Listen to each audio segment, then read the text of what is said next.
Welcome to WEL Partners on Predatory Marriage, a limited series.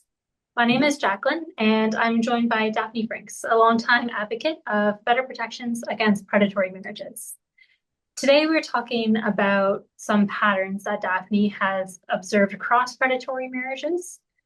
Now, if, like me, this topic has you wondering how you could spot a predatory marriage or other forms of abuse, as a little bit of help, we have made a blog post on red flags that you can look out for. So feel free to check out that blog post linked in the description below. Now, Daphne, I know you have a lot to say, so I'm just going to open the floor for you to roll with this one. I have a lot to say because I've spoken to lots and lots and lots of cases about predatory marriage, all very distressed, all often sobbing down the phone to me, and they all tell a very similar story. One of the other cases said to me he thought there was a how to commit predatory marriage somewhere on the dark web. And this has often been a sort of, I ponder this quite a lot. Do they know how to do it because they've learnt it somewhere, or do they know how to do it because that's just what they do? They're cunning narcissists or sociopaths who move people about like chess pieces with no remorse.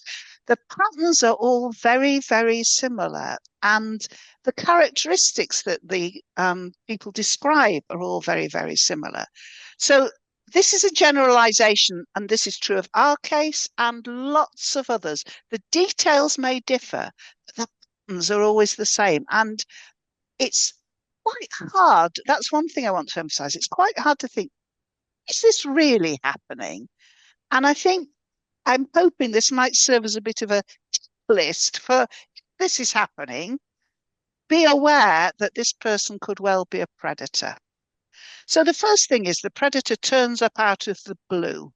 They could be paid carer, or they could, like our predator, just appear on the doorstep one day. But it's not somebody you've known generally. It's somebody who just kind of appears. And then very quickly they move in on the victim, and very quickly they often start living with them. Again, sometimes because they're a paid carer, but sometimes they just describe themselves as a carer. And as we found, as soon as our chap said, I'm her carer, nobody ever asked another question. If it's a paid carer, the family tend to think, well, that'll be all right because they're a paid carer and they must have been kind of accredited in some way, but that isn't necessarily so. The predators tend to start off being very, very over friendly and very over familiar with the family. So they kind of use your name in twice in one sentence, Daphne. So, Daphne, how about this, Daphne? A bit like a salesman. And they're quite touchy and cuddly and the hand on your shoulder, all that kind of thing. And it's really unnerving, just a bit over the top. And that seems to be characteristic of quite a lot of them. One of our other cases got their predator from the pages of the Lady magazine, and therefore the Lady is a very respectable magazine in Britain. Friends. And yes, it sounds from the title, doesn't it? So you would assume, wouldn't you, that if you got someone from an advert in the Lady, they'd be okay. Not so. The next thing they do, having selected their victim, they love bomb them. I'd never heard that term, but love bombing is something that they all do. They make them feel really special. It's part of grooming. They send them cards, they send them presents. Our predator was forever bringing my mum dying plants, which he bought very cheaply from the supermarket because they were dying, and mum would revive them. And but nevertheless, she liked being brought something, and she had been lonely since my father died. She was vulnerable, even though she lived next door to us and we saw her all the time. So how much easier is it? I mean, if he moved in on my mother with us 30 yards away, you can imagine it's really easy with a lonely, vulnerable, elderly person when the family are living a long way away, as often happens. So there's a lot of love bombing and a lot of secrecy about their own background. We still know very little about our predator. very secretive, will ask you lots of questions. So, Daphne, where do you work? And where is this office? Lots of your colleagues, lots of very, very detailed questions to me. But if I asked him a question, um, even if it's not, a terribly threatening one, so I ask you, how old are you? And he behaved as if I'd asked him something terrible and said, oh, 70s. He wasn't, he was 62 at the time. So they hate being asked questions and generally won't answer questions. Very secretive. Time goes on and they kind of ingratiate themselves with all the professionals surrounding the person, while similarly becoming more hostile to the family and isolating the victim. One time, a parcel for me had been delivered to my mother's house, and I went to try and collect it, and they weren't in. And I had a key, so I used my key and I went in and I got the parcel and I came out, which is what we would always, always have done. We just went in and out of each other's houses. Well, guess what? I could never get in using my key ever again after that day. It really alerted him. And so he kept the door not only locked, but with the chain on and the key inside. So there's no way I could get in. So becoming hostile singles out someone the victim is particularly close to. In our family, it was me rather than my brother. In many families, it seems to be the daughter. Um, and they single them out for particular hostility. This person is evil. And he would say to all the family and friends, he would take them on one side in our case and say, now look, I know you've known Daphne since she was born, but she's not like you think, you know. I know Daphne. I live next door to her. Oh, there are things I can tell you. Oh, it's just utter nonsense. But all the victims' families report that sort of thing. In general, they try and groom the person to believe that this is true. The son, the daughter are out for their money and nothing else. In my mum's case, it didn't work at all because her dementia was so far gone that nothing he told her stuck. So whenever she saw me every day, it was, oh, hello, darling, how lovely to see you. And he hated that. I can't tell you, I'll just see him going like this. But that's what they all do. They isolate the family. They also never leave the victim's side. It's really hard to get your loved one away from the predator. And even so, in doing that, they manage to convince everyone that they're doing this because they love them so much. So now this is a loving, oh, I never leave her side. No, and the poor family just cannot get to see her. I did not even get to see my poor mum's body after she died because he would never leave her side. And it is that it's control. It's all about control. They manipulate the wider friends and family and try and convince them that the family don't care about the victim. And I've seen our predator do this, and they all describe it. They take them on one side. Uh, uh, I've been sitting in my mum's living room, and he's been doing this to some poor family member in the kitchen, and it frightened some people were so freaked out by it they just stopped visiting because they just couldn't bear the stress of it. Um, they often over medicate or under medicate the victim. In our case, he kept on giving her heparin for a long time after the doctors had tried to stop it, a blood thinner. Don't know what that was all about, but he managed to, the hospital had stopped it. It was there in her notes, but he managed to convince the GP, the general doctor, that that was a mistake and managed to keep getting this heparin for some considerable time.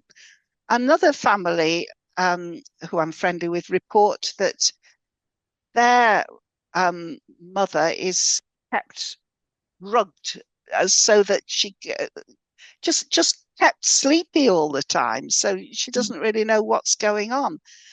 So that over medication or under medication is a real thing. Reluctance to take the person to the doctor. Sometimes because they don't want their dementia to be assessed. Sometimes I don't know. I don't want to speculate on the motives, but they just don't. They don't like the person to go to the doctor. Um, and the family are so manipulated that they end up having almost the wrong argument with the predator. With with our predator, and I know I'm laughing, but this is absolutely tragic. His whole thing was Daphne works from home.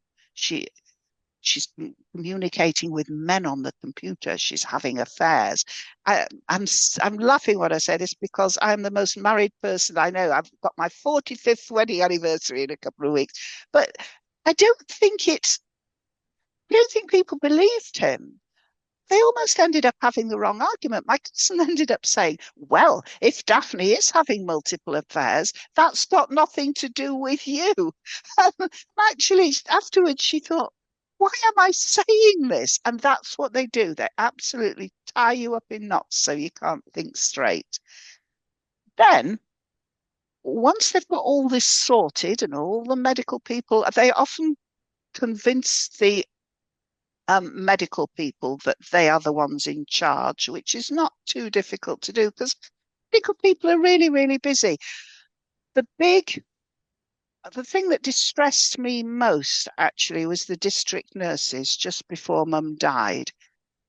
They were visiting Mum very regularly and they rang and they said, do you need us to visit this week because we're really, really busy. And I said, yes, I think Mum is getting worse. I'd actually booked her a doctor's appointment, which happened to be 3 days after she died. But I said, I'm really worried about her. Please, could you visit? And then the district nurse said, oh, wait a minute. It's talking to, isn't it? Sorry, I meant to ring her carer. Bye. And she just hung up on me. And I was just distraught. And she did need a visit because she was dead 2 days later. So I was right. Awful, awful, awful. But that not being believed thing is just horrible. And then once they've got all that sorted to their satisfaction, they organise a secret wedding, and which sometimes is abroad. In one of the cases that I mentioned in the previous podcast, it was in New Zealand, but the family don't know. They aren't invited generally because if you keep a marriage secret and then you find out about it after one party has died, it is impossible in the UK, and I don't know if that's the case in Canada, but it may well be, you cannot annul a marriage after one party has died unless it was bigamous or incestuous. And I think this is why they almost always keep it secret and then it only comes to light after the victim has died. Our man married my mum on a Monday morning. He took her away to some hotel in Leeds the night before. I was a bit distraught. I didn't know where they'd gone. He was always disappearing with her, would never say, and nobody was taking my worries about this seriously. And then I think they went from the hotel to the town hall where they got married, and then he took her away for a week to Blackpool, which I'm convinced was to make sure she'd forgotten all about it. And she had. She never knew she was married. Absolutely never knew. And as I've said before, was wearing my dad's wedding ring till the day she died. We had it dated to make sure that it absolutely was the right one, and it was. Um, at the wedding, they manipulate the registrars who are not terribly highly trained. Well, they're not trained in assessing capacity. And what our predator did was tell them a lot of truthful things about Mum. She was very old. She was very deaf. She was terminally ill. She'd had a stroke. She was very forgetful. But he never mentioned dementia. And that was enough to make them wave the wedding through. And there is usually something like that. The predators are utterly, utterly believable and can be utterly charming, but with a hint of very scary. And people cannot deal with that. They find it really hard to deal with. So the registrars, they are persuaded or can be to just wave it through. And often they don't think because it's not in their training to think, well, where are the rest of the family? And in fact, the registrars who married my mother, when I finally got to speak to them, they said, not everyone wants their family at the wedding. They had a lot of that kind of thing. And our family, there is no way. I knew everything my mum was doing all the time. We were really, really close. It was just absolute nonsense. So keep it secret.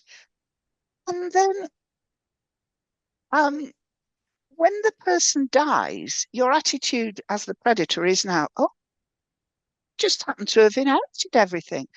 It's me. Oh, that's a bit of a shock. Oh, well, I'm sure it's mine, and she would have wanted me to have it, or he would have wanted me to have it because the family are evil. So I'm just going to keep it. And that's the sort of attitude. Um, so that is the pattern, and all along this pattern is doing strange things, just strange things. Our predator, and I think it's because they distract. Again, I don't know if it's because the person's just like that or if they want to distract you. So you're worrying about the wrong thing. I don't know. And I'd love psychiatrists to do some work on this, but a lot of the predators seem to do it. They do very, very odd things. And then when the person dies, because they now have control of everything, they don't care about the funeral, so they can let the guard of "I loved her so much, I really loved her," or "I loved him so much." They can let that mask drop now. So one of the other cases, Jill Langley, who I'm friendly with, who has had a lot of publicity, sent her a picture of her father's grave, and oh look, it looks exactly like my mother's grave. Hers actually has a wooden cross on it. Ours has nothing. They just dump them in a cheap grave. And the other thing is they do the absolute opposite of what the family wants. And that seems so, why do they do that? It's to be control. So my mother had always wanted to be cremated, and everybody in the family knew that. He had her buried. Another case, a lady that I've got friendly with, her mother wanted to be buried in Holland because she was Dutch. He had her, the predator, she had her buried, had the father buried in England. So that's just the way they work. They do the exact opposite of what the family wants because by then they've lost interest. I think that's what it is. So those are the patterns. Again and again and again, I hear that story, and it's absolutely heartbreaking. And the other people's patterns, the I authorities fall into the speak same patterns as pattern. well. I'm afraid Sorry? I said, speaking of patterns, I'm afraid I have to start off on a bit of a sad pattern of ending it on another downer note for this podcast because we're coming to I'm the show. really sorry. But I think we still have a lot more to talk about here on patterns. So the next podcast, Daphne and I will continue our conversation on patterns. But as of now, that brings us to the end of our podcast today. I encourage anyone listening to subscribe or follow wherever you listen to your podcasts. And until next time, stay safe and stay well.